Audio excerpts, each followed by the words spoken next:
Halo semuanya, selamat datang di channel Scary Room. Terima kasih sudah klik video ini. Jangan lupa untuk like, komen, dan share jika kalian suka dengan video ini. Juga support kami dengan cara subscribe dan aktifkan lonceng untuk dapat notif setiap kami update video baru. Bagi yang ingin berbagi pengalaman horor kalian, silahkan kirim cerita kalian ke email yang telah kami taruh di deskripsi. So without any further ado, let's enjoy your horror experience with us. Cerita kali ini adalah sebuah cerita yang ditulis oleh akun Twitter yang bernama @zeropoint yang berjudul Persugihan Patiro Kanja. Dan untuk teman-teman yang ingin membaca langsung ceritanya, silahkan klik link yang sudah saya sertakan di kolom deskripsi. Dan tanpa berlama-lama lagi, langsung saja kita dengarkan ceritanya.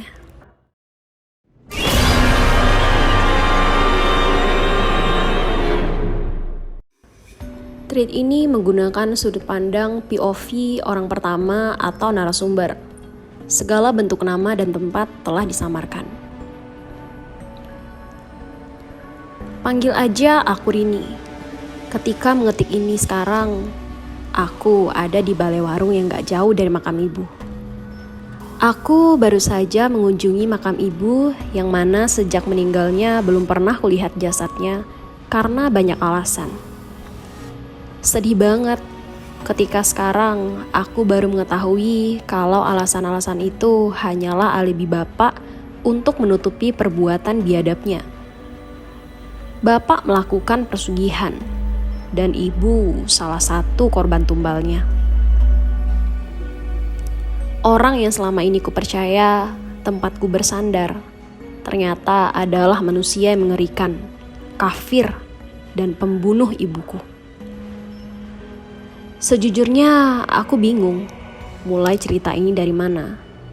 Aku amat syok seperti habis dihantam benda berat yang membuatku limbung seketika dan tak tahu harus berbuat apa.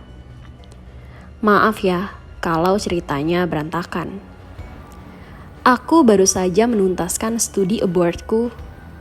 Tak pernah berpikir sebelumnya bahwa bocah kampung sepertiku yang berasal dari pedalaman Sulawesi bisa melanjutkan pendidikan sampai ke negeri orang. Privilege. Kuakui, iya. Aku kuliah dengan biaya sendiri karena ekonomi bapak saat itu sedang menanjak. Sebelumnya, aku pulang ke Indonesia bukannya tanpa kabar. Tetapi belakangan ini bapak memang sulit sekali dihubungi. Kabar terakhir yang ku tahu pun bapak sedang sakit-sakitan.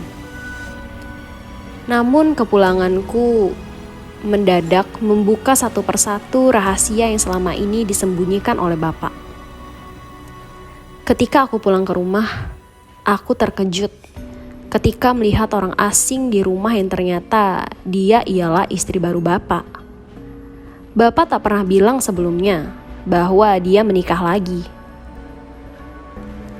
Aku dipaksa menerima kenyataan tersebut. Namun ada yang berbeda dari rumah yang dulu kutinggali ini. Selain tanpa berantakan, rumah ini juga berbau campur aduk, aroma dupa menyengat bercampur dengan bau amis yang tak ku ketahui bersumber dari mana. Oh iya, rumah tempat tinggalku tinggal memiliki halaman pekarangan yang luas dan berada di daerah perbukitan yang bahkan jaringan sinyal pun sulit. Jarak antar rumah cukup jauh. Lebih dulu dilewati petak-petakan kebun, baru rumah lagi. Hanya sedikit rumah yang saling berdempetan. Hawa rumahku aneh, kadang pengap, kadang dingin. Tapi bau-bau amis itu selalu ada, seolah melekat pada lantai. Padahal sudah berkali-kali kupel dengan cairan pewangi. Namun baunya tetap tidak hilang. Entah penciumanku yang salah atau bukan. Tapi aku merasa semakin aku pel, bau amis itu jadi semakin menguar. Namun anehnya, Bapak dan istri barunya mengaku tidak mencium bau-bau itu. Heran, baru ini aku merasa tidak nyaman berada di rumah sendiri. Aku tak banyak berkomunikasi dengan istri baru bapak. Selain karena males, karakter orangnya pun seperti pendiam.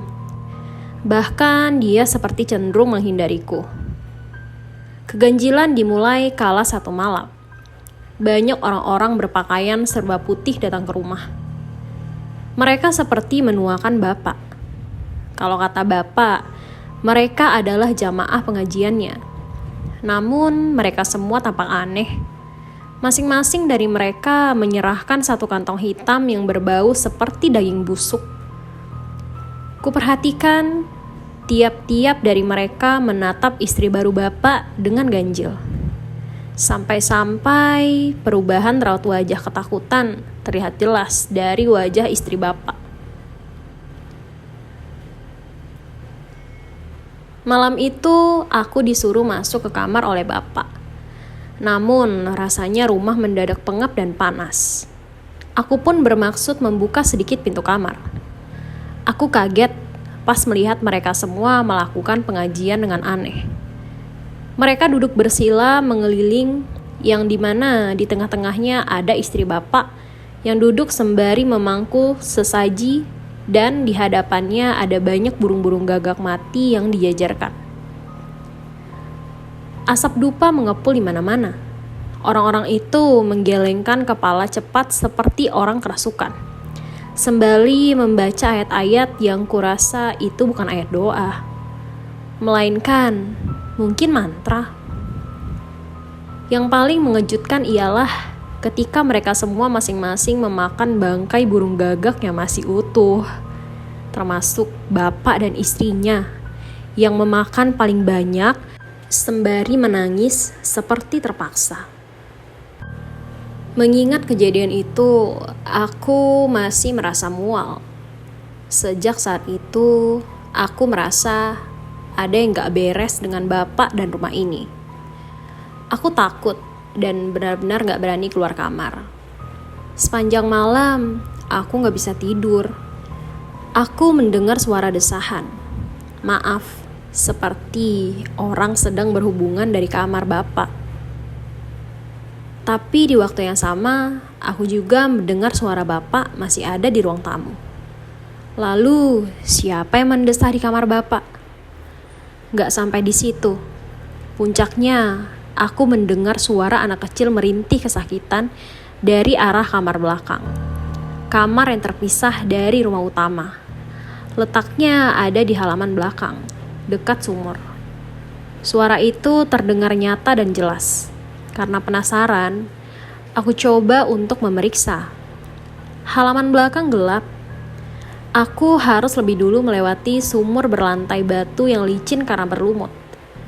Semakin dekat, semakin jelas pula suara anak kecil yang menangis itu.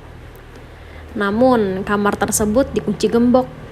Karena dinding kamar itu terbuat dari anyaman bambu, aku coba mengintip dari lubang-lubang bilik yang agak renggang. Dan kamu tahu, aku melihat anak perempuan kecil yang dipasung, tapi kedua matanya tidak ada, menyisakan dua lubang mata yang mengucurkan darah. Aku sempat mencerna lebih dulu, memastikan itu benar manusia atau bukan. Kuintip lagi dan kuperhatikan. Kedua tangan anak itu diikat, dan kakinya dipasung kayu yang terpantek mengunci tubuhnya. Sekujur kaki anak itu dipenuhi luka nanah seperti luka-luka melepuh. Dari lubang matanya terus mengucurkan darah. Ia menangis merintih kesakitan. Dari isak tangisnya, aku meyakini bahwa dia benar-benar anak manusia. Tapi siapa dia? Mengapa dikurung seperti itu? Sekujur tubuhku bergidik merinding. Apa yang selama ini Bapak lakukan? Mungkin kamu membaca ini mengecamku. Mengapa aku tidak langsung menolong anak itu? Situasiku saat itu seperti terhimpit.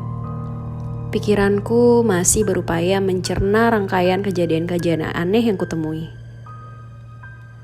Dari mulai perkumpulan aneh, sampai memakan bangkai burung gagak, suara mendesah di kamar bapak, hingga anak ini. Aku benar-benar ketakutan setengah mati waktu itu. Aku tak cukup berani dan memilih untuk mengambil tenang dulu agar bisa berpikir jernih. Namun ketika hendak balik ke kamar, aku mendengar suara rintihan perempuan. Minta tolong. Suara itu jelas banget. Aku melihat ke sekeliling, tapi tak ada siapapun. Tapi aku merasa janggal saat melihat halaman belakang yang dulu waktu aku kecil tertata rapi dengan tanaman-tanaman. Kini nampak seperti tanah lapang dengan gundukan-gundukan tanah mirip kuburan yang gak keurus. Buru-buru aku balik ke kamar karena takut ketahuan bapak. Hari-hari setelahnya, kumpulan orang-orang berpakaian serba putih itu masih sering datang ke rumah bapak memberikan seserahan. Aku pernah memergoki istri bapak masuk ke bilik belakang tempat anak itu dipasung untuk memberi makan. Saat itu, aku baru benar-benar yakin kalau yang aku lihat beneran manusia, bukan ilusi. Selama di rumah ini, aku sering berhalusinasi melihat sosok-sosok aneh. Perempuan merayap di langit-langit rumah, suara mengeram, mendesah, merintih, bahkan tertawa memekik. Semua itu terus terjadi setiap malam, sampai aku tak bisa membedakan itu nyata atau ilusi. Ketika menimba air di sumur, aku juga melihat sosok perempuan merangkak, naik dari dalam sumur seperti hendak menarikku. Sampai sewaktu-waktu di tengah malam, tubuhku merasa seperti digerayangi. Ketika aku sadar, aku melihat bapak hendak melakukan hal yang tak senonoh padaku. Maaf, bapak seperti mau memperkosaku. Tapi bapak tampak berbeda. Dia meneteskan air liur yang amat banyak sampai membanjiri wajahku. Aku berteriak, berusaha memberontak. Tapi tubuhku seperti terikat tanpa sebab. Aku teriak sekencang-kencangnya. Pandanganku mulai mengabur berbayang. Aku mulai ditindih sampai aku sesak nafas. Tapi kemudian ku dengar suara pintu terbuka keras. Tubuhku kembali bisa bergerak. Di ambang pintu, aku melihat bapak lagi berdiri dengan raut wajah panik. Aku menangis syok. Jika bukan bapak, siapa sosok yang tadi menyerupai bapak yang hendak memperkosaku? Saat itu, aku tak lagi bisa membendung semuanya. Aku mengungkapkan hal semua yang kulihat. Kupertanyakan juga ke bapak, sebenarnya ibu meninggal kenapa? Tapi bapak tak menjawab. Dia hanya menangis.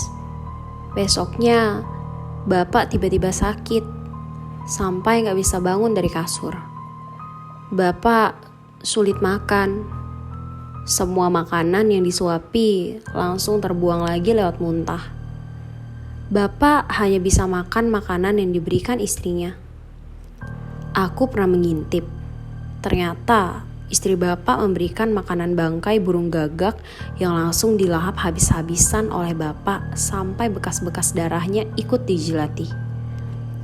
Meskipun satu rumah, istri bapak selalu menghindar tiap kali ku ajak bicara. Bagiku, dia seperti orang bisu. Tapi satu-satunya dia bicara padaku ialah ketika aku menanyakan tentang anak yang ada di bilik belakang. Dan dia hanya menjawab dengan bahasa daerahku, yang artinya, jangan mengusik kalau gak mau diusik. Dia anakku, sedang sakit. Jangan ikut campur kalau gak mau celaka. Ucap istri bapak, lalu berlalu begitu saja. Aku betul-betul gak ngerti sama semua ini. Kian hari, tubuh Bapak kian mengurus. Ketika sedang berusaha menyuapi Bapak bubur, aku memberanikan diri untuk bertanya. Pak, Ibu sebenarnya meninggal kenapa? Jawab pertanyaan Rini dengan jujur. Anak di bilik belakang itu siapa? Orang-orang yang suka datang ke rumah siapa? Dan kenapa dengan rumah ini? Lagi-lagi Bapak menangis. Tetapi kali ini dia menjawab pertanyaanku dengan hal yang paling kutakutkan. Ibu meninggal karena Bapak muja, Nak.